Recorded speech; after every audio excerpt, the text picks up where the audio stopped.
An awkward meeting of the minds today when owners of the numbers businesses here in New Providence met with pastors over the gambling debate as a referendum looms, putting the question to the electorate on whether the gambling should be legalized. The We Care Coalition, a group of gambling house operators, sought to convince the church leaders that there's more to the numbers business than meets the eye. Altavis Munnings has this ZNS exclusive.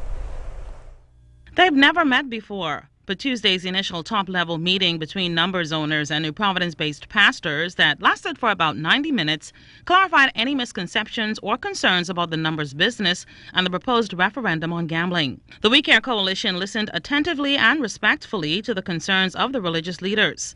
You see, these numbers business owners want to focus more on education rather than discrimination to ensure every Bahamian who may or may not participate in the referendum and attend thousands of churches across New Providence understand their work.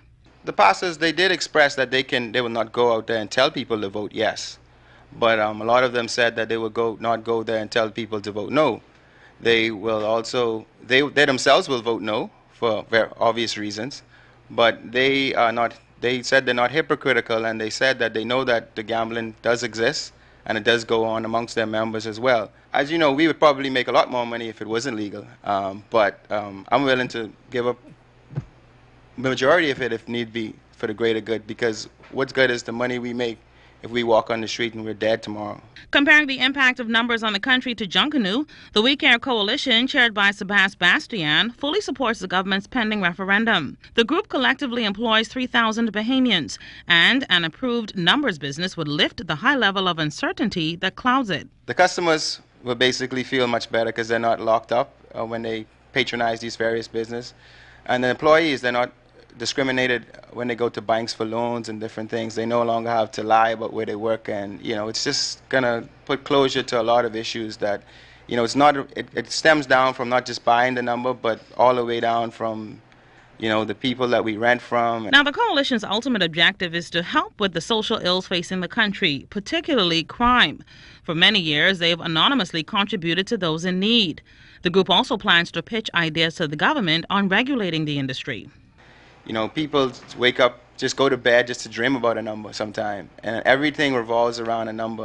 I find myself sometimes driving behind a car, and if I see anything going on with the license plate, I feel like I want to buy that as well. To call it gambling is a derogatory word in a sense. It's more like cultural wagering is what I would say. Mount Calvary Baptist Church pastor Bishop Philip McPhee facilitated the meeting on Tuesday and is satisfied that both groups are on one accord. We came here to hear the truth, and then later on from this meeting to go back to our congregations and give the truth to them so they will understand what this referendum is all about. So we will want them to encourage basically those who are not strong enough to resist going into a web shop early on Sunday morning. If they gotta go, let them come to church first. Maybe the sermon might prevent them from going later on. The We Care Coalition hinted they believe the government's referendum on the numbers business and not gambling will happen in either October or November of this year. Altavis Munnings, ZNS News.